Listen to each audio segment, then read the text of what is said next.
Hi, friend. Welcome to the Grounding Journey podcast. We are so excited to have you back. And if it's your first time listening, welcome, welcome. I hope that you will become a longtime friend with us. So, today's episode, we have Karen Shier, and we are going to talk so many things. We're going to talk law of attraction. And with law of attraction, it brings in gratitude, it brings in consciousness, it brings in knowing what you want and what you don't want. So it's going to be a full conversation where we also talk about we're all in this boat together. We get here together while our situations and experiences are different. We're all in it together. And by supporting each other, by recognizing each other, and by having community and conversations like this, we get to be a part of the greater consciousness of lifting each other up. So I'm super excited to have Karen here today. I think you will love it too. And so we're going to talk more about gratitude and consciousness. And if you're looking for support in finding your gratitude and consciousness, I'd love for you to check out my monthly subscription box at myhappylifebox.com. We were recently voted Best Wellness Box in the US 2024 by A Year of Boxes because we bring in that whole wellness of mind, body, spirit. It's for women, midlife, menopause, and beyond who are looking to rediscover themselves, to connect with their passions, to learn new things, and to experience life with more joy and ease. If you're looking for that and you want support with it monthly, check out myhappylifebox.com and you'll see all the new specials we have going on. I'm Chris Greer, host of the Grounding Journey podcast and creator of the My Happy Life Box. I was craving deeper conversations.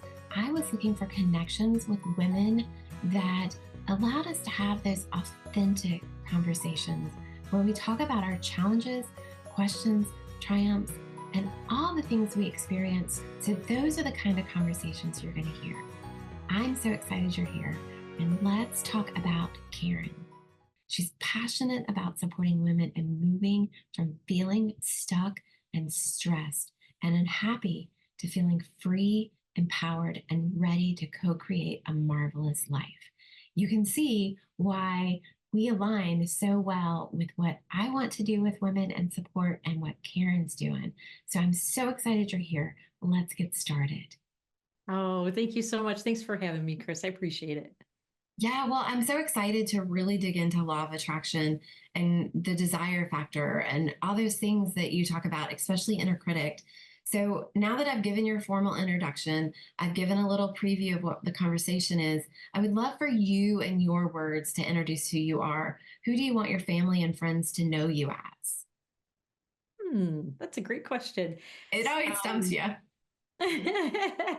it's one of those things that you don't think about for yourself, right? So Mm-hmm. I would say, I think friends and family, they would probably say, there's a kindness, and I tend to be funny. I tend to be pretty lighthearted, approachable. I'm not a standoffish kind of person. I'm a little bit of an introvert, but I'm not standoffish. I just need my downtime. That's all. I would say they always have seen me as pretty driven, but I always want the best for everyone. And I really love good sarcasm. Good sarcasm is a lot of fun. So, yeah, I think that would be it. Nice. Well, I love because as I always say to the audience, we've talked before we actually start to record because that gives me a little help in knowing who you are and how to kind of guide the conversation. And so I love that you said you're an introvert and you're driven because when we talked originally, you've definitely had some struggles and some challenges. And reading back through my notes of everything you've been through, it's not similar to what I've been through, yet there are similarities. And I think the emotions around your struggles versus my struggles, even though they're not the same, the emotions around that we've overcome and continue to pursue and strive for are really similar. So I would love to just dive into what has created Driven Karen? What has given you that desire to pursue and to strive for something where you're thriving instead of surviving? For sure. I think, and I think you're right. I think even though stories might be a little bit dissimilar, the emotions that come Mhm. out of them are very similar and Yeah. and often the same. And I'm glad you pointed that out. So, well, I think being driven really started with I've always been driven, even as a little one. I was always driven to do better. Part of it came out of people pleasing, right? I was that Hmm. people pleaser. Um, I was always looking for, as I, until I learned otherwise, but I was always looking for approval. And Hmm. as a little one, and as I was growing up, and my way of striving at that point was to accomplish things Hmm. and try to make myself feel better and try to make myself feel accomplished. But I also think a piece of that is, you know, being a woman. There's I feel like there's different expectations and different things that we have to, different ways we have to prove ourselves, I believe.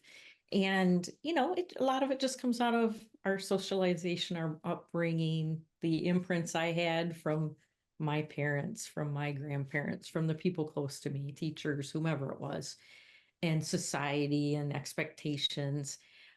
So I just became that pretty quiet, driven individual that didn't want to rock the boat and was always just going to try to not challenge myself against others. I was always challenging myself against myself. I was always just trying to do better. Hmm. Um, but I think if I wanted to narrow it down, I think it was probably started with the people pleaser in me. Didn't want to rock the boat. Didn't, just wanted things to be nice and calm because my house wasn't really nice and calm. So I was looking Yeah. for that place growing up where there wasn't the conflict. I think And I, that's really interesting when you say that, because I think of myself as being a driven person. I, and I wasn't driven as a little kid. Mhm. My brother was brilliant. He was in all the high achieving classes. He was the brain until he decided he wasn't going to be that one anymore. So he was a really troubled teen. And I kind of stayed in the corner really quiet because I didn't want to get any more attention. I didn't want to get noticed. I wanted not to call. I mean, I guess that was my people pleasing of just, I wanted to not be the troublemaker. Mhm. Uh, so I've never really thought about people pleasing being what is driving you, but then thinking about later in my late teens and my early 20s, what that driven motivation came from, and knowing when I was living with my boyfriend who became my starter husband, trying to not rock the boat. And it's really interesting to make that connection of people pleasing as what can lead to your driven motivation. I've never really thought of it that way. Well, and I think the people pleasing aspect also comes from, I mean, the underlying part of the people pleasing is your sense of self worth. And I had a very Mm, low sense of self worth. And yeah, so the you're trying to find your place in society, right? You're trying to find your place. And in my life, I think that I actually didn't know this until recently about myself, in terms of I hadn't nailed it down that finitely, but I believe that it was my lack of self-worth. I had built over the years a whole bunch of self-confidence, but it didn't do anything for my self-worth, my sense of self-worth. yeah, And the lower sense of self-worth and trying to prove myself all the time also kind of manifested itself in the whole people pleasing aspect, yeah. and just trying to stay under the radar, but again still competing against myself to do better all the time, Mhm. and so yeah, it's just a whole bubble of imprints and beliefs, that you start to kind of unwind as you start to kind of analyze, why am I reacting this way, kind of thing. Yeah.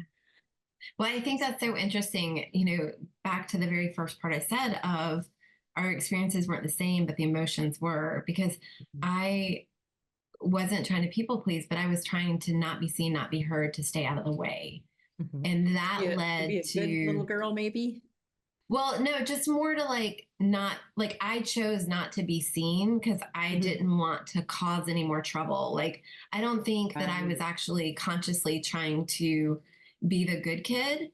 I didn't want to be any hassle for my parents. Yeah. Like, in my brain, there's a little difference. My dad was also really sick. My dad was diagnosed with cancer when I was in eighth grade. So he had a lot of health issues. So I was just trying to stay out of the under the radar, out of the way. So still, as you said, under that. Um, but going back to our experiences were really different, but it was the same, which now as an adult has led me to struggling to be comfortable being seen. Mhm. And through doing a lot of heart chakra work, led me to see, oh, it was my self worth. But nobody ever told me that. Like, there are situations in our upbringing that we're told we're not worth something, that, nobody ever told me that. I just said, I need to be quiet and meek, Mhm. which is always fun when you then decide to have a program and run a podcast and all sorts of limiting beliefs and pre-programmed stuff you got to work with and work through. Oh, for sure. I have the same challenges too, and Mm-hmm. you really have to work on it. It's Yeah. part of that is my introversion, but also the just the self. I think for me the self-worth piece of it again, striving to prove yourself and but at the same time, same thing. I didn't want to be seen, and you Mm-hmm. have to get over some of those fears just to get on a podcast or Yeah. to, put post out there and invite people in, or whatever it is. It's a challenge. I'm not naturally that outgoing kind of person. I'm a Mm-hmm. human design uh, emotional generator, I think is what my Mm-hmm. Me label too. is, right? Yeah. So I'm not that person that's out there the life of the party. I'm the one that stands back and kind of looks at what's going on, and I enjoy that. It's just fun. I get that. I definitely get that. Um, and I think that that really shows to my listeners, to all of us, whether you're listening to a podcast or not, you're not alone. We all Mhm. got here somewhere different, but we all got here. We're all here together and we can collectively support each other. That cheesy saying, I hate to be too cheesy, but a rising tide lifts all boats. Mhm. That we can all lift each other up by knowing that we're all in this together and our situations are different, but we've all gotten here together. For sure. For Well, sure. and so in your story, we'll kind of keep it brief, but I know that you struggled with divorce, with fertility, single momhood, which is again, all those things that I've experienced to different degrees. One thing I really just would love for you to share for a moment, um, because I think it's so powerful in the society right now where we're in this economic society. But you in 2008 had your 401k completely embezzled and you had been saving from, I believe you said 21 to 42, and it was just gone. And Yeah. so knowing, I'm in the place of, I just took my 401k, cashed it out, and invested all of it in my business. And at 48, I'm like, holy gosh, what am I doing? I don't have retirement anymore. I've got to start over. So again, coming to that place of we all get there different, but we all get Mhm. to the same place. So please just share for a moment about that, because I think sharing how it felt to have worked your whole life and then have to start over again is really powerful. Oh, for sure. Holy moly. It was Holy it moly, was a yes. year, I have to say. So um yeah, so I had well, at first, I worked at a bank in my 20s, and at 21 I started my 401k, which is pretty young for a lot of people to be thinking in those terms, but coming in Absolutely, the banking especially industry. 30 years ago. Yeah, yeah, and coming into the Mm-hmm. banking industry, you're studying all this stuff, right? And I'm going, you know what? I'm going to start putting money away, and I don't want to work into my 80s like I saw my grandparents do. Mm-hmm. And I just had this, I want things to be different for me. I don't want to I want to create a situation that's better for me when I get to that point. So I was pretty mature for my age, which is probably why I was thinking that way. But anyway, so fast forward to 2008. Um, that time, of course, the economy's in shambles, and at the same time, you know, the my what had happened was I was moving to a different job, and for some reason I didn't want to move those funds into my new company's 401k. I don't know if it was mistrust. I don't know if it was having that feeling of wanting to diversify and not having all my eggs in one basket. I don't know if it was misinformation, whatever the reason was at that time. I decided I wanted to do something else with it. Well, a friend of mine had said, "Hey, there's this, you know, sure investment kind of thing," and it was supposed to be a retirement vehicle. And so I made the decision after several months. And what's interesting about this is for months it didn't feel right to me, but I didn't know what else to Mm, do. And I didn't know mhm. what to I didn't have time to research, and I told myself I didn't have, the smarts to invest in my own, and I didn't know what to do with it. So instead of moving it into my um, new employer's 401k plan, which I should have done, I ended up putting it in this other investment thing, which basically turned out to be a Ponzi scheme kind of deal. And so for about a year and a half, I was getting monthly statements, and I'm like, wow, this is cool. My balance is rising nicely and in all this. And then kind of what happened was um, I got notice from the same friend that says, "Hey, we're pulling our money out. You might want to think about doing it." And I'm still going, I don't know what to do with it. By this time, I couldn't roll it into my new plan because it had been too long and because of 401k rules and all that. So I kind of was a little paralyzed. Well, then I decided, well, I'm going to call and get my money out. And so the first check they sent me, they gave me all sorts of excuses about, well, you can't get your whole amount, but I can give you 30,000. And so they sent me a check, and I'm like, oh great, the check bounced. And then another couple weeks later, they sent me a check for like 10,000, and that one bounced too. And so of course I'm freaking out. No Um, kidding. Going to my bank's like, hey, I think there's some fraudulent going in here. And then we got into, I got to talk with the FBI, and was just involved in a whole big mess. But they finally were convicted like in 2011. But the result of it was, I lost my 401k. About 800 other people did, and I was probably Mhm. the youngest one at that time. Most of them, unfortunately, most of them were, retired or going to be retired. And some of them, by the time it went to court, had actually already passed away. So they never even saw any result from Yeah. this whole scheme. But 2008 was not an easy year. I was divorced. The 401k went away. The economy was struggling, and our company gave all the management team a big pay cut, and child support stopped coming in from my starter husband. And so it was Wait, just you like, got child support? not much. Yeah. So it was just like, oh my goodness, that's about like the low of the low. What do you do? Yeah. You're a single mom, and you're going, okay, all these income sources just stop coming in. And I Right. have a child, and I have a home, and I have a car payment, and I have student loan payments. And what do you do? You're Mhm. just at the end. And it all came from when I look back and analyze, had I listened to my heart instead of my Mhm. brain, I wouldn't have ever done that. I wouldn't have ever put my money in that situation. Um, but the gift in it is I know better. It really I guess brought home the fact that you have to listen to your heart, and don't listen to that inner critic and the Yeah. shoulds and the listen, don't logic through it. Listen to your heart. And if your heart says, if there's any constriction, or your heart says no, follow it, because it's Yeah. trying to lead you on the right path. Well, and I appreciate that. Well, thank you first for sharing your story.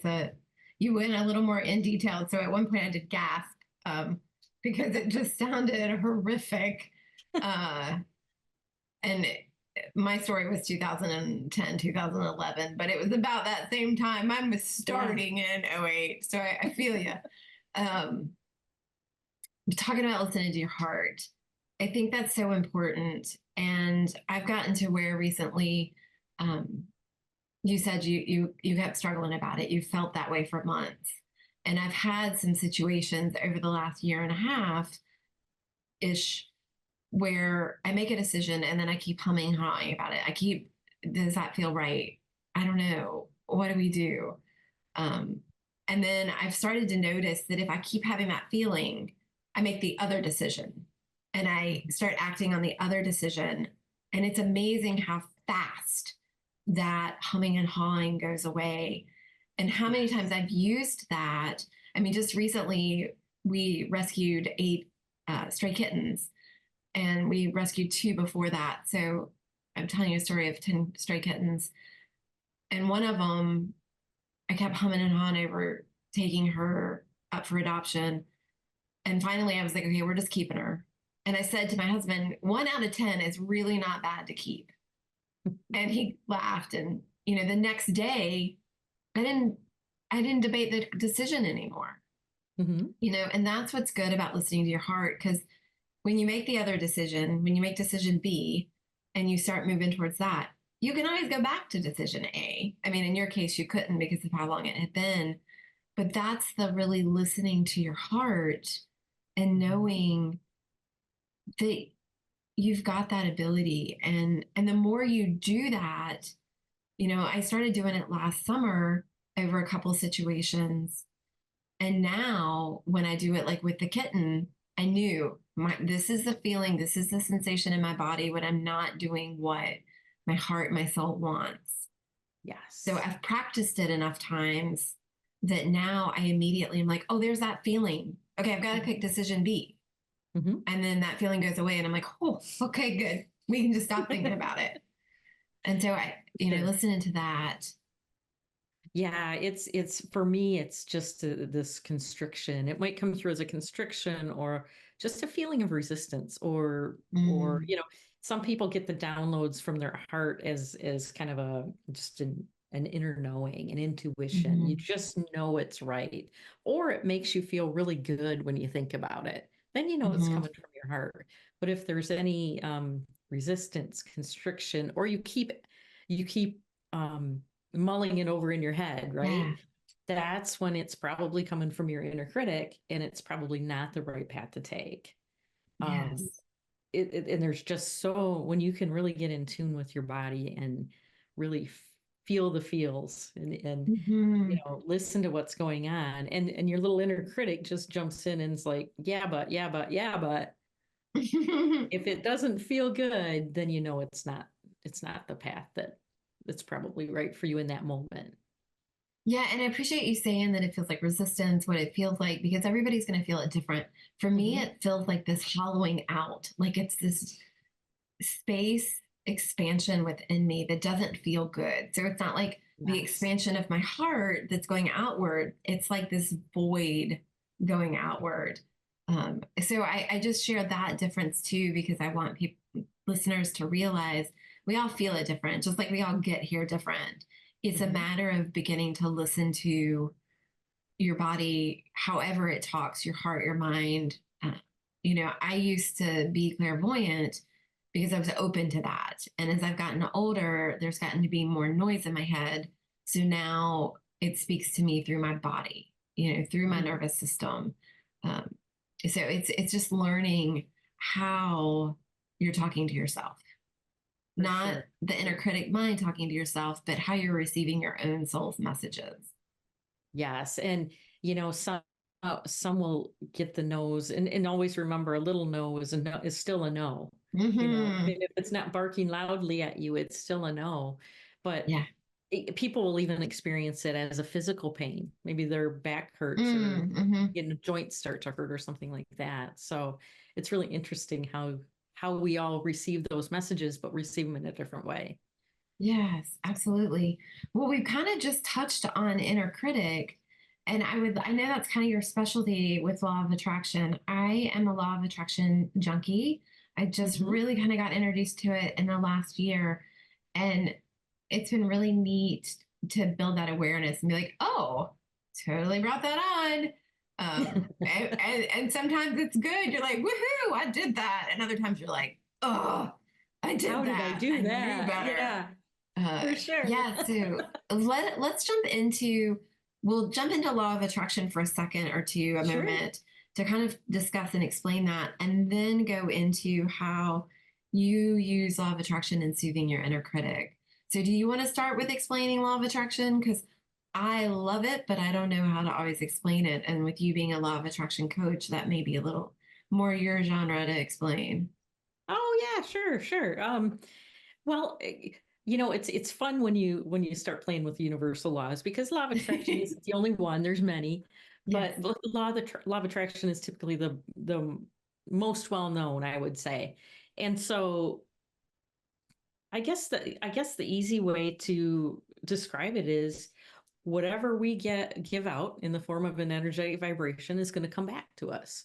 And Hmm. so what that means is we energetically vibrate at different levels, and we Hmm. can be vibrating at or sending out energetic vibrations that are in a level of a lower level, which I'll collectively call lack.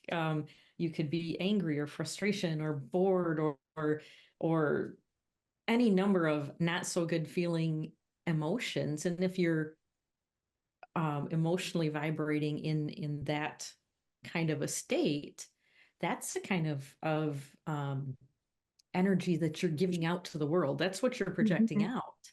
And so what happens with law of attraction is the universe or God or source, those energetic vibrations are going to come to you, are going to match those vibrations, and that's what comes back to you. So if you've had, I guess a good example is we all know those people that um, have one bad relationship over another or after another, Hmm. right? They attract the same kind of person over and over and over again. That's because they're vibrating at a certain level. And that's Hmm. what they're attracting in is someone that matches them in that same kind of level. So what we have to do, what's great about law of attraction is we can change that. We can choose to change that.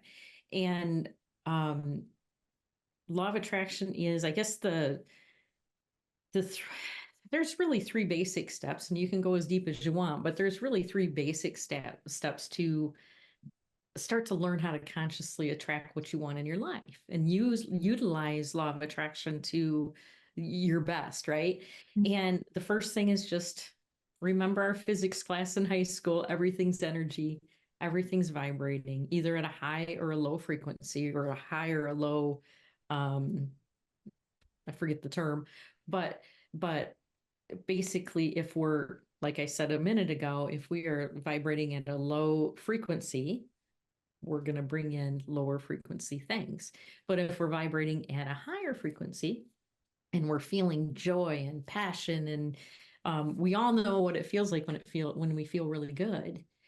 When we Hmm. feel really good, we're vibrating at a higher frequency, and that's what we're going to get back. We're going to get more of that. Um, so that would be the first thing. Everything's energy, and then it comes to focusing your awareness, first having that awareness and then focusing your awareness. So we're all socialized, and we learn, many of us learn that, you tend to be aware of the things that you don't want or the things that aren't working. And Hmm. we need to flip that, and we need to start Yes. focusing on what it is we want. So become aware of the thought that you're having. And if it's not something that you want, learning how to shift that to focus on what you want and kind of cross out the thing that you don't, but really focus on what you want. But at the same time, I also do energy work. So at the same time, you want to process the energy of that thing that you don't want. And there's all sorts of tools and techniques to do that. But the second step is really focusing your awareness. Where are you focusing it? Hmm. Is it, focus it when a thought comes to you, it's, you know, what do I want? Why do I want it? And most importantly, how is it going to make me feel? And that's where we get into Hmm. the frequency, the vibration of it. Um, and then the third step is really live life consciously. Yes. Understand that you can consciously choose every reaction that you have. Sometimes we fall into we just need to be mad about something, or we need to feel that sadness, and that's okay. It's a matter of how long do you let yourself stay there? Yes.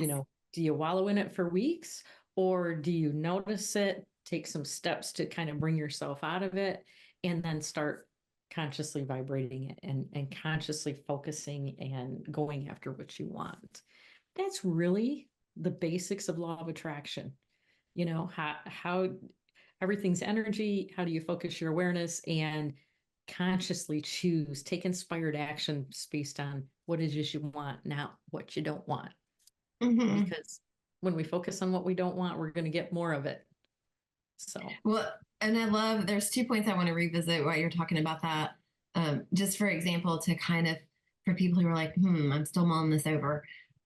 When we were getting a new puppy last year, I mhm. wanted a puppy because we were empty nesting and my dog was getting older. And I kept saying to my husband, I don't want another 70-pound dog. I don't want another 70-pound dog. Never talked about what I did want, because we have a 35 and a 70-pound dog. Mhm. And so we picked out a puppy that they said, oh, his mom was about 30 to 35 pounds. I'm like, perfect. Kid you not, a year to the day of the anniversary that we got him, he weighed exactly 70 pounds. Oh no. And, I had actually, I learned about law of attraction like 2 weeks after that. So now for me, like I say, I share that with our listeners. So had I said, I want a small dog that's fun and playful and blah, blah, blah, blah, blah, Vasa would have been a 35-pound dog. But because I adamantly, numerous times, all I said to my husband while we were picking out a puppy was, I don't want another 70-pound dog. He Mhm. was exactly 70 pounds. Well, and So that's, go ahead.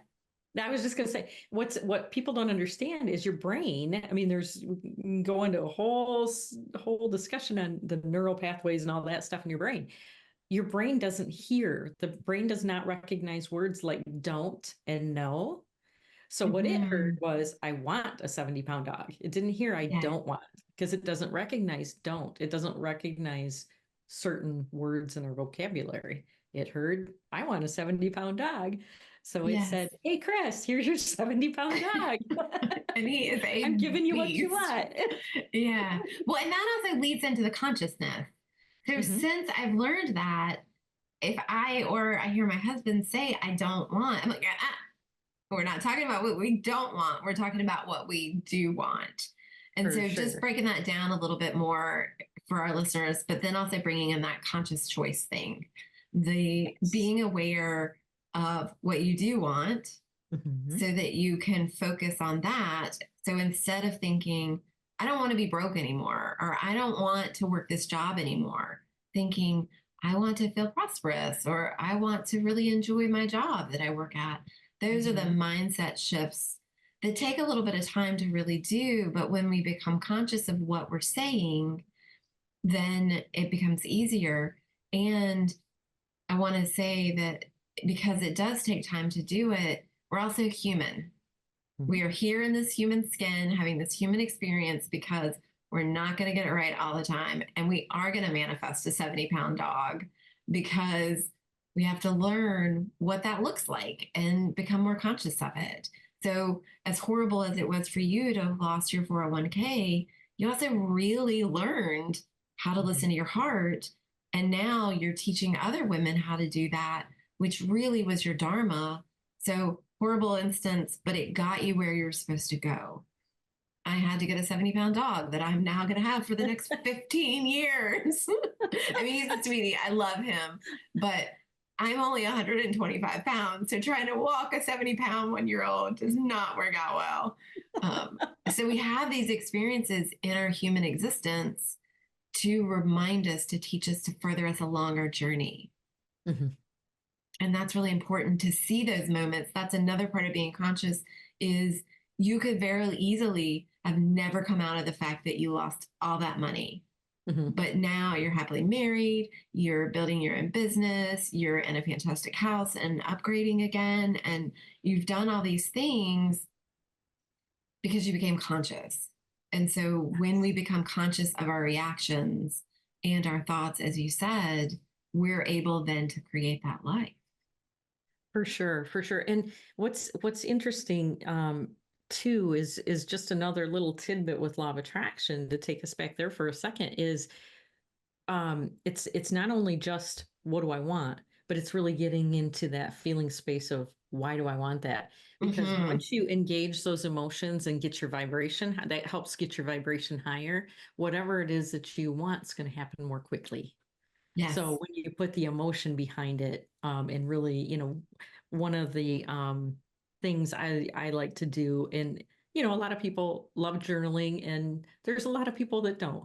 But one of the things I like to say when you journal, one of the gratitude practices is, we all hear the list of write down, three things you're grateful for every day.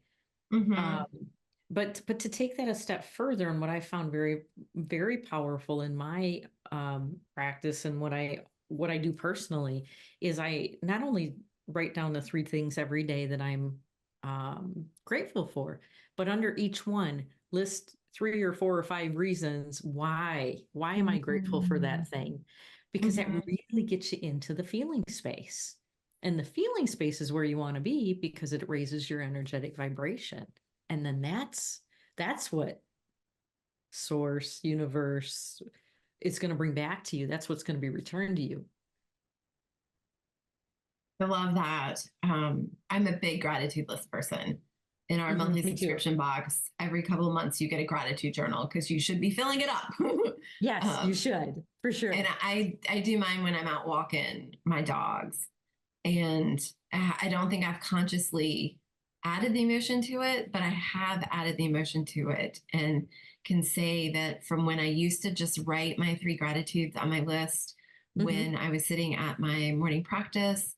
Um, and not sharing it with anybody or anything. I was just writing it in my journal. I felt it, but now I'm walking down the street. I say them out loud, uh, and you know, add a little bit to it, and there's a huge difference. Yes. There's a You can difference in the just you feel feeling. lighter. Mm-hmm. You feel lighter and happier. And what's nice about what I love about gratitude or journaling in any sense of the word is the fact that, especially with a gratitude journal, when you are having those down days, go back and read your gratitude journal. Yeah. And it's lovely. It kind of picks you right back up. And, Yeah. and without having to really make an effort, you can go back and just read through your Mm-hmm. gratitude journal and it just picks you up. So, Well, and I'll go another step with that. People who are watching this on YouTube can see it, but if you're just listening to the podcast, I have this big bookshelf on my wall behind my desk that my husband built me. And so I've got 8 gratitude journals on my shelf.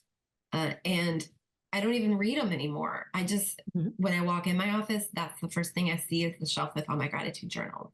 I've been gratitude journaling for 8 or 9 years. So I've got a lot of them. I'm not always really good about writing in them. Sometimes I say it out loud. I haven't written in one in months because I say it out loud when I walk.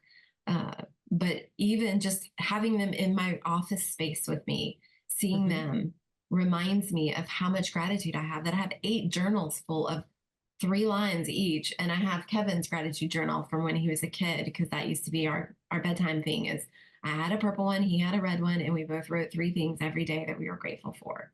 And that Oh, was that's always awesome. lots of fun.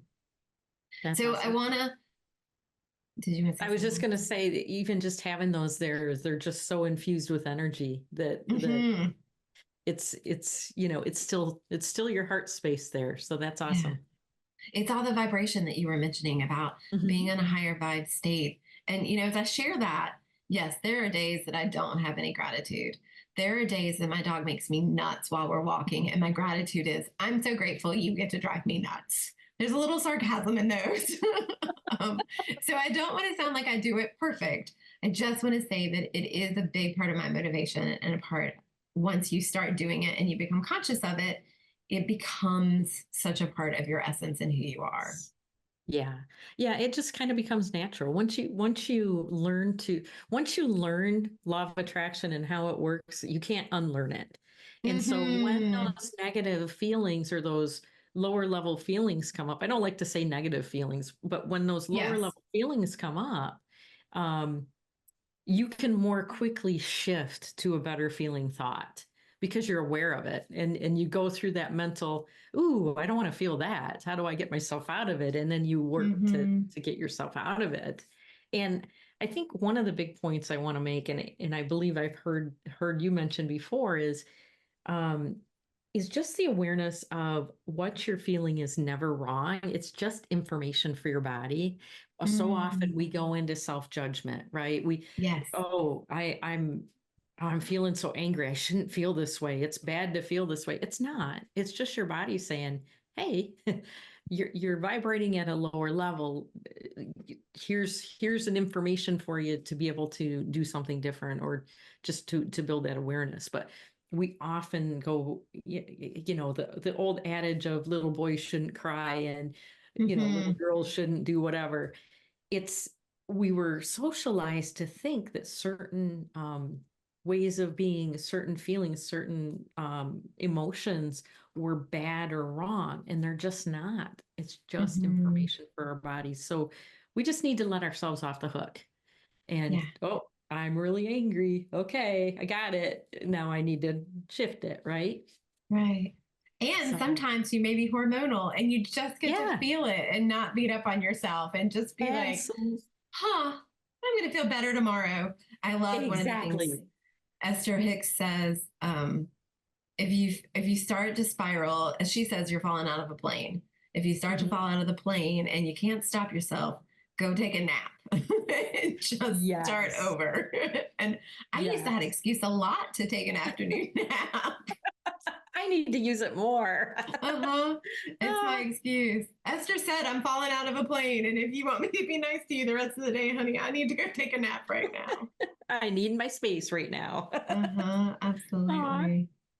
Well, I know we're kind of getting to the end of the conversation, but I want to just touch on one more thing is talking about soothing the inner critic, because I Mhm. think that's a huge part of law of attraction. Because if there's turmoil in your soul and you're not being nice to yourself, you can't do that. I love there's a meme I saw a year or two ago that said, the nice thing about middle age is you've heard all the mean things you have to say to yourself and you can stop listening. So Mhm. let's touch on that quickly before we wrap up the podcast today. Oh yeah, sure. So, like I mentioned, I do a lot of work with soothing the inner critic, and there's lots of ways to do it. But I always imagine, all these little thought bubbles kind of bouncing around in your head. Hmm. I'm too fat, I'm too old, I'm too young, I'm too this, I'm too that. That's usually a lot of the ways how it comes through. Or I should do this, or I shouldn't do that, or should is also another real damaging word that if you can get it out of your Yeah. vocabulary, you'll just be so much better for it. But soothing the inner critic is really, I think for me, I think about it as it's a little part of my inner child, right? It usually Mm-hmm. came from some kind of belief or imprint that I received generally as a child. Is most often. I mean, we can also get imprints as we're adults and that kind of thing too. But I would say most of our imprints show up from things that happened when we were little, or mean, either intentional or unintentional mean things that people said to us that we internalized. Or maybe it wasn't mean Yeah. at all, but we internalized it in a certain way because our 3-year-old brain couldn't process it. Um, and it was a very linear kind of thought.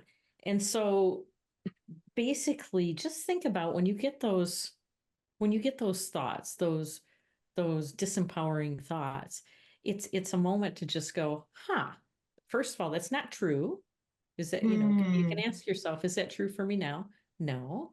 Well, you can change your belief, you can change your thought process, but you Mm-hmm. can also, think of the words we say, think of the thoughts that we think that are disempowering, that are coming from our little inner critic, and try to analyze. where did that first come from? Where did I first hear that? Where did I first get that feeling? And try to pinpoint where it was in your Mm-hmm. childhood, where it was in your socialization, I guess, that you first became aware of that.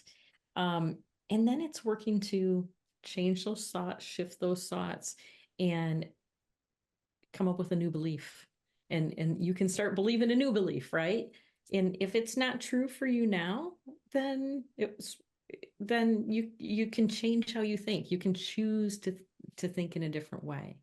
But Yeah. it's all about um our consciousness towards our alignment with our desires. And it's all about the words we speak, the thoughts we think, the perspectives, the beliefs we have. It's about the feelings and the emotions that we have. And then finally, based on all that, what inspired actions are we taking or not Mm-hmm. taking based on Yeah. those things? um One of the things I like to do is I guess to soothe an inner critic. If you have a thought that comes through and you think about it as, let's say it's my 6-year-old little self, is is to realize, acknowledge that 6-year-old little self that just wants your attention and Yeah. is saying, hey, hey, hey, and I like to talk to it or talk to her, Mm. give her an identity. It's the little 6-year-old Karen or whatever.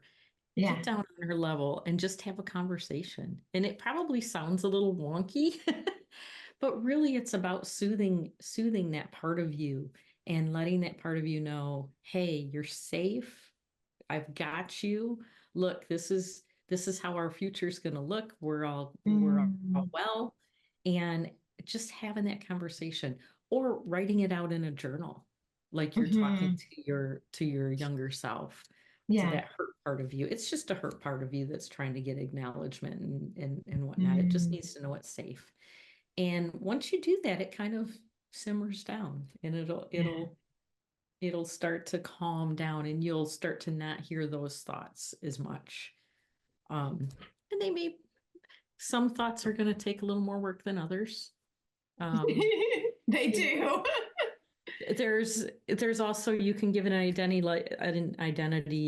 There's a coach that talks about, Sonia Choquette, who talks about um, calling it her barking dog.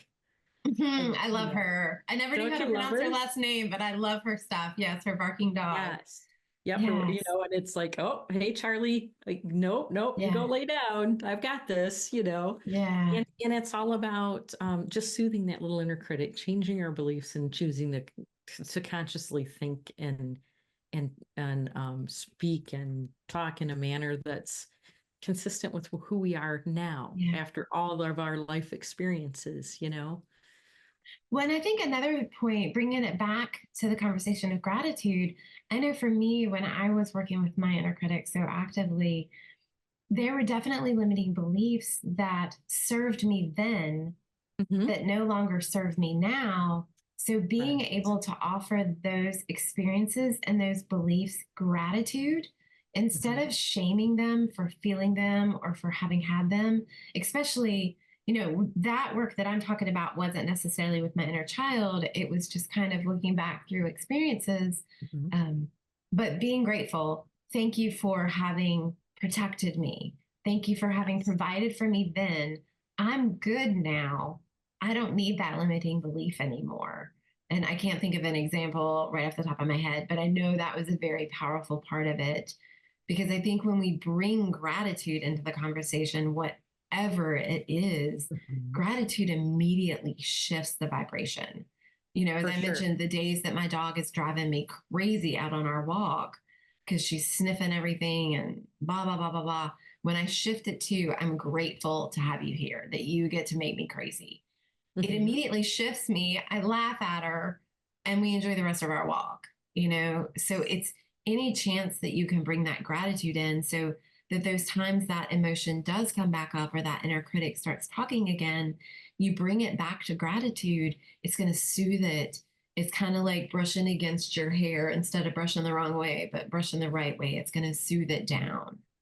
Well, and I love the point that you brought up is our inner critic originally comes from those forms those beliefs and thoughts because it's trying to keep us safe from something, Yes. but it's also trying to keep us safely in our comfort zone too. Uh-huh. I love that you drew Which, a box in the yep, air. Yes. It's totally yes. trying to keep us there. Yeah. So when we talked earlier about, putting ourselves out there, that's maybe when the inner critic's keeping us in our box and we're going, but no, we're going to do that podcast, or we're Yeah. going to put ourselves out there. That's, those are some different fears and things that come from your inner critic. But just, I guess, the basic knowing of it's easier to have a little bit more compassion for yourself, Mhm. for your thoughts when you realize, oh, this was really designed to keep me safe when I was younger. Yeah. So let's have gratitude and let's soothe these thoughts and Yeah. um, calm them down. So Mm. Karen, this has been a fantastic conversation. I feel so lit up myself and my heart right now that I'm oh, so grateful for the time together. Um, and I know that my audience is going to want to check you out and learn more about you. So, how can they find you? Where are you hanging out? What can they do to connect with you? thank you. I've had a lovely time. So thank you so much for having me. Yeah, you can find me in a lot of different places. So of course my website is KarenShierCoaching.com, and it's SHIER. um, and you can find me on YouTube. It's just at Karen Shier. I've got a Facebook business page, and they're all Karen Shier Coaching. Instagram, Karen Shier Coaching, and LinkedIn. So I'm kind of out there in all those spaces, and if you find one, you'll probably find me. So yeah, that's where you'll find me. Thank you. Yeah, well, I will put all the links to that in our show notes and on the blog. So, wherever my audience found this, then links will be below. And Karen, I really, really, really love talking about law of attraction, and I've loved having the conversation. So we'll have to dig into it deeper. This was actually a really long episode for the podcast. So to everybody who's still hanging on there, thanks for being here. Thanks for listening to the whole conversation. I hope that it has inspired you and fired you up just in the same that it has for me. So thank you, Karen. Thanks for being here. Oh, thank you so much, and thanks for the work you do in the world. Mm. Appreciate you. Thanks for hanging out for the whole episode, friends. It was an amazing conversation with Karen. As I mentioned over and over again, I love law of attraction. I'm learning so much about it, and I'm such a newbie in the conversation. So I'm glad you were here to be a part of the conversation.